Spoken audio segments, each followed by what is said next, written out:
اعوذ باللہ من الشیطان الرجیم بسم اللہ الرحمن الرحیم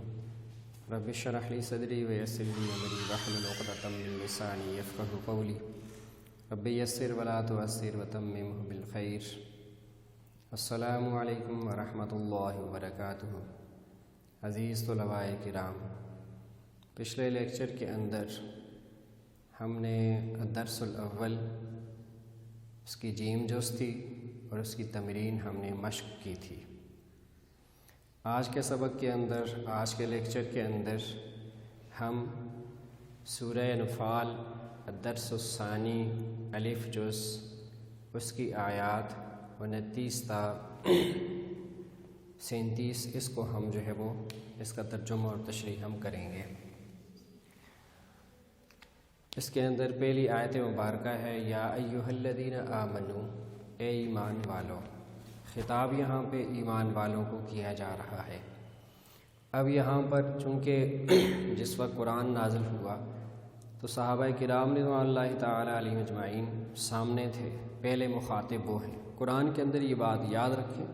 جہاں کہیں بھی اللہ تبارک و تعالی نے یا ایھا الذین آمنوا کہا ہے تو وہاں پر ایمان والوں سے مراد سب سے پہلے مخاطب تو صحابہ کرام رضوان اللہ تعالی علیہم اجمعین ہے، لیکن یہ بات انہی کے ساتھ خاص نہیں، باقی ایمان والوں کو بھی جو حکم اللہ تبارک و تعالی نے نماز کا دیا ہے تو یہ نہیں صحابہ کو ہی نماز کا حکم تھا، روزے کا حکم صحابہ کو ہی تھا، زکوٰۃ کا حکم صحابہ کو ہی تھا، جہاد کا حکم صحابہ کو ہی تھا، ایسا نہیں ہے، بلکہ جو بھی اسلام قبول کرے گا، ایمان لائے گا، اس کے اوپر یہ فرائض ادا ہوتے ہیں، یہ فرائض اس کے اوپر عائد ہوتے ہیں۔ تو اس لیے یہاں پر اللہ تبارک و تعالی جو مخاطب کیا ہے یا ایھا الذین آمنوا، اے ایمان والو، اے وہ لوگ جو ایمان لائے ہوں۔ اور اللہ تبارک و تعالی پھر آگے مخاطب فرما کر کیا فرما رہے ہیں؟ ان تتقوا اللہ، اگر تم اللہ سے ڈرو گے، تقوی کو اختیار کرو گے۔ تقوی طہارت، یہ تقوی کا لفظ آپ اکثر سنتے رہتے ہیں، یہ کئی جگہ پہ آیا، جیسے یہ روزہ جو فرض ہے اس کی اللہ تبارک و تعالی نے سورہ بقرہ کے اندر اللہ تبارک و تعالی ارشاد فرماتے ہیں یا ایھا الذین آمنوا کتب علیکم الصیام کما کتب علی الذین من قبلکم لعلکم تتقون، اے ایمان والو، روزہ تم پہ فرض کیا گیا جیسے تم سے پہلے بھی امتوں کے اوپر روزہ فرض کیا گیا تھا۔ کس لیے فرض کیا؟ لعلکم تتقون، تاکہ تم متقی پرہیزگار بن جاؤ۔ اب یہاں پہ بھی یہی لفظ ہے، تتقوا اللہ، اللہ سے ڈرو، تقوی کو اختیار کرو۔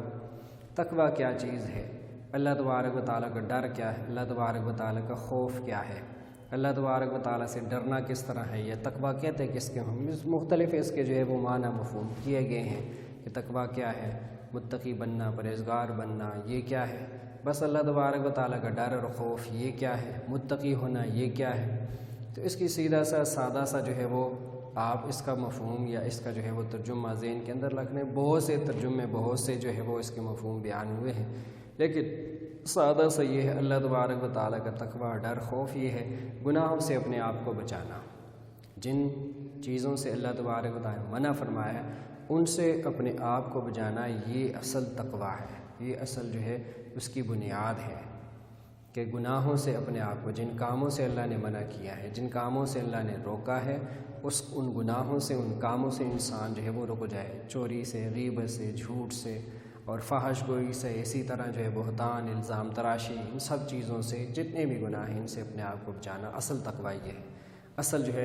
اللہ تبارک و تعالیٰ کے کیوں اپنے آپ کو بچانا کہ اللہ تبارک و تعالیٰ نے منع فرمایا ہے، اس سے اپنے آپ کو بچانا ہے۔ تو اللہ تبارک و تعالیٰ مخاطب کیا ایمان والوں کو، یہ سارے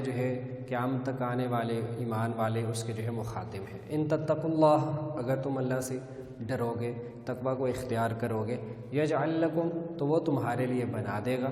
فرقانا، فرق کرنے والا، فارق، جیسے وہ فرق کیا جاتا ہے کہ ایک اس کے اندر یہ دروازہ ہے، دروازہ یہ فرق کرنے والا ہے دیوار کے درمیان اور ساری اس چیز کے درمیان، یہ کھڑکی ہے، کھڑکی فرق کرنے والی ہے، یہ اوپر یہ اس کے ساری باقی دیوار ہے اور یہ درمیان میں اس کے فرق کرنے والی ہے۔ تو یہاں پر اللہ تبارک و تعالیٰ نے بیان فرمایا یجعل لکم فرقانا، وہ تمہارے لیے بنا دے گا فرقانا، فرق کرنے والی، مسلمانوں اور کافروں کے درمیان اللہ تبارک و تعالیٰ فرق کر دیں گے۔ اب دنیا کے اوپر تو مسلمان اور کافر ساتھ رہ رہے ہیں، ایک دوسرے کے ساتھ ہیں، لیکن اللہ تبارک و تعالیٰ نے ان کے درمیان فرق کر دینا ہے۔ اور وَيُكَفِّرْ عَنْكُمْ سَيِّئَاتِكُمْ، اللہ تبارک و تعالیٰ تم سے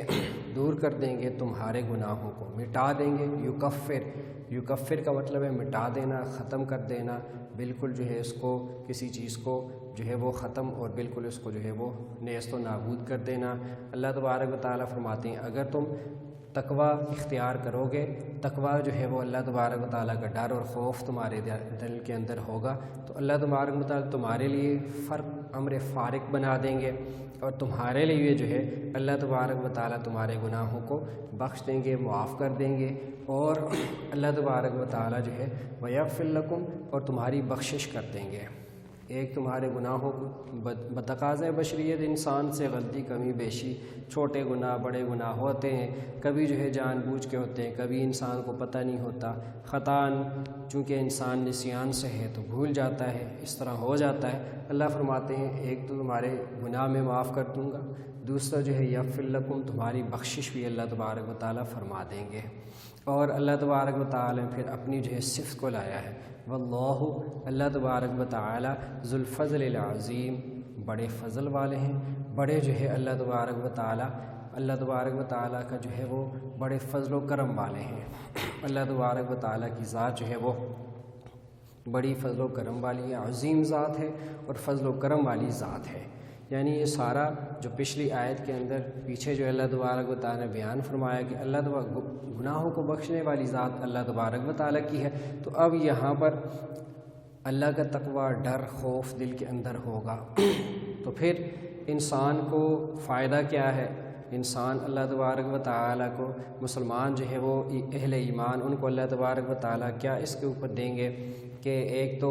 جو ہے کافروں کا اور تمہارے درمیان اللہ تبارک و تعالیٰ فیصلہ فرما دیں گے، فتح، نصرت، یہ اللہ تبارک و تعالیٰ تمہیں دیں گے، اور دوسرا جو ہے تم سے اگر کوئی چھوٹی موٹی کوئی خطا، قصور، کوئی بڑا گناہ، چھوٹا گناہ ہو گیا، اللہ تبارک و تعالیٰ سیئات کہتے ہیں خطاؤں کو، گناہوں کو، اور یغفر لکم، تمہارے لیے بخش دیں گے، یغفر لکم، تمہیں بخش دیں گے، واللہ ذو الفضل العظیم، اللہ تبارک و تعالیٰ بڑے فضل والے ہیں۔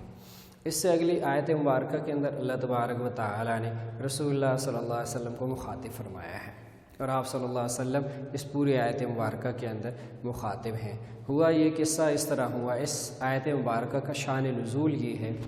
کہ مشرکین مکہ نے مسلمانوں کی روز بروز تعداد بڑھتی ہوئی، یہ ان کے لیے جو ہے وہ یہ بات قابل ہضم نہیں تھی، ہضم نہیں ہو رہی تھی، تو ایک میٹنگ، ایک اجلاس بلایا گیا جس کے اندر مکہ مکرمہ کے بڑے بڑے سردار تھے، ابو جہل تھا، عتبہ، شیبہ، اس وقت جو بڑے بڑے سردار، یہ سارے کے سارے اس ایک گھر کے اندر جمع ہوئے، اور انہوں نے کہا بھئی یہ ہم لگے ہوئے ہیں روکنے پہ آپ صلی اللہ علیہ وسلم کو اور آپ صلی اللہ علیہ وسلم کے چاہنے والوں کو اور اس دین کو، لیکن یہ دین بڑھتا جا رہا ہے، اور دن بدن اس کے اندر لوگوں میں جو ہے دین کے اندر جو لوگ جو ہے وہ دین کے اندر آ رہے ہیں، ہمارے اتنا سختی کرنے کے باوجود، اتنے ظلم زیادتی کرنے کے باوجود، اس کے باوجود جو ہے یہ سارے کے سارے دین کے اندر داخل ہو رہے ہیں، اور دین کے اندر دوسری بات یہ جو داخل ہو جائے اس کے اوپر کتنا ہی زور لگا دو، کتنا ہی اس کو کر لو، پھر دوبارہ اپنے دین کے اوپر واپس نہیں آتا، اور رسول اللہ صلی اللہ علیہ وسلم کا دیوانہ بن جاتا ہے۔ اب جو ہے کوئی اس طرح کی چال چلو، کوئی اس طرح کا جو ہے وہ پلان بناؤ، منصوبہ بناؤ کہ بھئی یہ جو ہے نا آپ صلی اللہ علیہ وسلم کا دین آگے نہ پھیلے اور حتمی ہو، بس سارے کے سارے جو ہے جمع ہو، تم یہ سارے اپنا جو ہے اپنی اپنی تجویز پیش کرو۔ تو اس کے اندر تجویز پیش ہو رہی ہے۔ اللہ تبارک و تعالیٰ فرماتے ہیں وَإِذْ يَمْكُرُ بِكَ الَّذِينَ كَفَرُوا،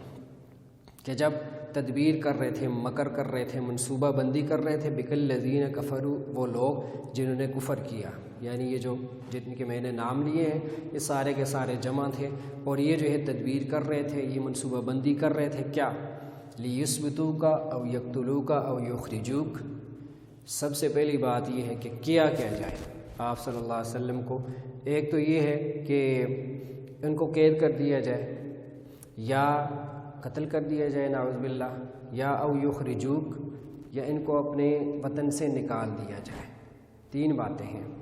سب سے پہلے قید کر لو، تجویز یہ پیش ہوئی، سب سے پہلے یہ قید کر لو۔ اس کے اوپر اعتراض ہوا، ایک نے تجویز پیش کی، منصوبہ پیش کیا کہ آپ صلی اللہ علیہ وسلم کو پکڑ کے کمرے کے اندر بند کر دیتے ہیں،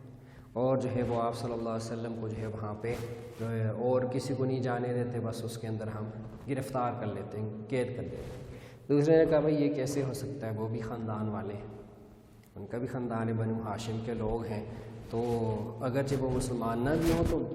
یہ جو ہے لوگ کھڑے ہوتے ہیں اپنے رشتہ دار کے لیے، تو بنو ہاشم والے کس طرح یہ مان سکتے ہیں، کس طرح وہ چھوڑ سکتے ہیں کہ ان کے بندے کو پکڑ کے تم جو ہے وہ یہ قید کر لو کسی مکان کے اندر، ایسا نہیں ہو سکتا۔ میں کہا اچھا پھر یہ کہ آپ صلی اللہ علیہ وسلم کو نعوذ باللہ شہید کر دیا جائے،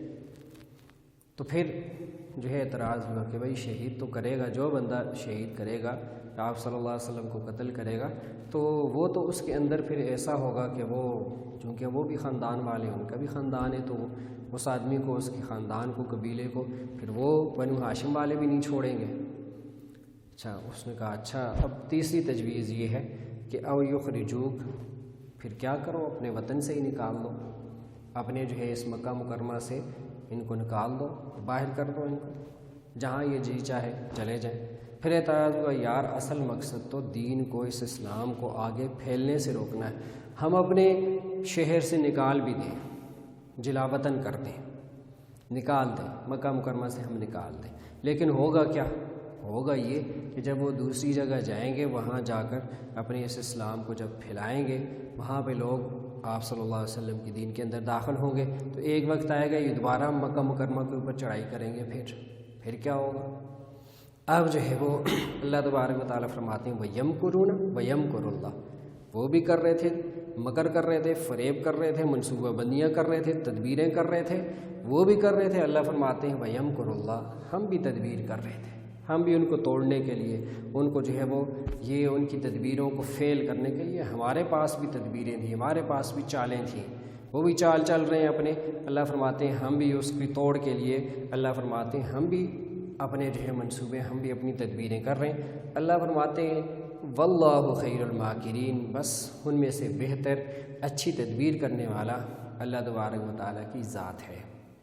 تو یہ پوری آیت مبارکہ آپ صلی اللہ علیہ وسلم کا وہ جو ہے شان نزول، کہ آپ صلی اللہ علیہ وسلم کو جب یہ منصوبہ بندی ہو رہی ہے کہ آپ صلی اللہ علیہ وسلم کو گرفتار کر دیا جائے، یا آپ صلی اللہ علیہ وسلم کو نعوذ باللہ شہید کر دیا جائے، یا آپ صلی اللہ علیہ وسلم کو جلا وطن کر دیا جائے، تو اس آیت مبارکہ کے اندر یہ ساری بات یہ بیان ہوئی ہے۔ اس سے اگلی آیت مبارکہ ہے وَإِذَا تُتْلَىٰ عَلَيْهِمْ آیَاتُنَا، اور جب ان کے اوپر پڑھی جاتی ہیں، تتلا پڑھی جاتی ہیں، تلاوت کی جاتی ہیں، علیہم ان کے اوپر، آیاتنا ہماری آیتیں، یعنی قرآن پڑھ کے جب ان کے اوپر آپ صلی اللہ علیہ وسلم پڑھ کے ان کو سناتے ہیں، تو وہ کیا کہتے ہیں؟ آگے سے وہ مشرکین مکہ، یہ جن کے اوپر جو کافر ہیں، یہ کفار، یہ مشرکین مکہ، یہ کیا کہتے ہیں؟ قالو قد سمینا، قالو کہتے ہیں قد سمینا، تحقیق ہم نے سن لیا، لو نشاء، اگر ہم چاہیں، لقلنا کہیں ہم، مثلا ھذا، اسی کی طرح کا کلام، یہ جس طرح آپ کلام کر رہے ہیں نا، قرآن جو پڑھ کے آپ ہم کو سنا رہے ہیں، تو جب ان کے اوپر یہ قرآن کی تلاوت کی جاتی ہے، آپ صلی اللہ علیہ وسلم تلاوت کرتے ہیں، تو کہتے ہیں ہم نے سن لیا ہے، اور اگر ہم چاہیں، لقلنا مثلا ھذا، تو کہہ دیں ہم بھی، مثلا ھذا، اس جیسا کلام، ان ھذا نہیں ہے یہ، الا مگر اساطیر الاولین، پرانے لوگوں کی من گھڑت کہانیاں ہیں، قصے کہانیاں ہیں، یہ کیا ہے؟ یہ قرآن کیا ہے؟ پرانے لوگوں کی قصے کہانیاں اور پرانے لوگوں کی من گھڑت کہانیاں، اساطیر الاولین کہتے ہیں پرانی من گھڑت کہانیوں کو، جو قصے کہانیاں تھیں، جو کہ قرآن کے اندر قوم عاد، قوم سمود کا، پچھلی قوموں کا تذکرہ ہے، فرعون کا تذکرہ ہے، موسیٰ علیہ السلام کا تذکرہ ہے، عیسیٰ علیہ السلام کا تذکرہ ہے، آدم علیہ السلام کے تذکرے ہیں، نوح علیہ السلام کے تذکرے ہیں، ان کی قوموں کے تذکرے ہیں، قوم لوط کے تذکرے ہیں، تو یہ سارے قصص اللہ تبارک و تعالیٰ نے بیان فرمائے ہیں۔ تو کہنے لگے یہ تو کچھ بھی نہیں ہے، پرانے زمانے کی جو من گھڑت کہانیاں تھیں یہ وہ ہیں۔ تو یہ یہاں پر جو ہے وہ اللہ تبارک و تعالی نے یہ فرمایا کہ جب آپ صلی اللہ علیہ وسلم ان کے اوپر قرآن کی تلاوت کرتے ہیں، آیتیں پڑھ کے سناتے ہیں، تو کہتے ہیں کہ یہ کیا ہے کلام، اس ایسا کلام ہم بھی کر سکتے ہیں۔ حالانکہ حقیقت میں وہ ایسا کلام جب انہوں نے سنا تھا تو پہلے ہی اقرار کیا تھا یہ کسی انسان کا کلام نہیں ہے، لیکن اب اوپر سے چونکہ ماننا نہیں ہے تو جان بوجھ کے پتہ تھا انہیں یہ کلام ہم نہیں کر سکتے، اس طرح کا جو ہے کلام ہم نہیں کر سکتے، تو اس لیے جو ہے وہ کہتے تھے۔ لیکن اللہ تبارک و تعالی یہ اوپر سے بس اس کو جو ہے کہتے کہ ہم بھی ایسا کلام کر سکتے ہیں، اور یہ قرآن کیا ہے اس کی تحقیر کرتے، اس کی توہین کرتے اور کہتے یہ تو قرآن جو ہے کچھ بھی نہیں ہے، یہ پہلے لوگوں کی من گھڑت کہانیاں ہیں، کہانیاں جو ہے گھڑنا ہم بھی گھڑ سکتے ہیں، ہم بھی کس سے کہانیاں کر سکتے ہیں۔ تو یہ سارا جو ہے وہ 3 آیتیں اس کے اندر جو ہے آیت نمبر 29، 30 اور 31، یہ ساری جو ہے یہ 3 آیتیں اس کا ترجمہ جو ہے اس یہاں پر کیا گیا ہے۔ تو اس کو جو ہے وہ آپ نے یاد رکھنا ہے، یہ سارا جو ہے اسی طرح آپ نے اس کو جو ہے وہ یاد رکھنا ہے۔ تو اب جو ہے وہ پچھلا لیکچر کے اندر میں نے بتایا تھا کہ پچھلی جو تمرین ہے، مشق ہے، اس سے پچھلے سبق کی وہ آپ نے کاپیوں کے اندر کرنی ہے، اور اس کو بھی جو ہے اپنا یہ سارے کا سارا اس کو اسی طرح ترجمے کے ساتھ اور لفظی ترجمہ آتا ہو، ہر لفظ کا ایک لفظ کا ترجمہ یہاں پہ کرایا گیا ہے، ایک لفظ کا ترجمہ آپ کو آنا چاہیے۔ تو اللہ تبارک و تعالی آپ سب کا حامی و ناصر ہو۔ والسلام علیکم ورحمۃ اللہ وبرکاتہ۔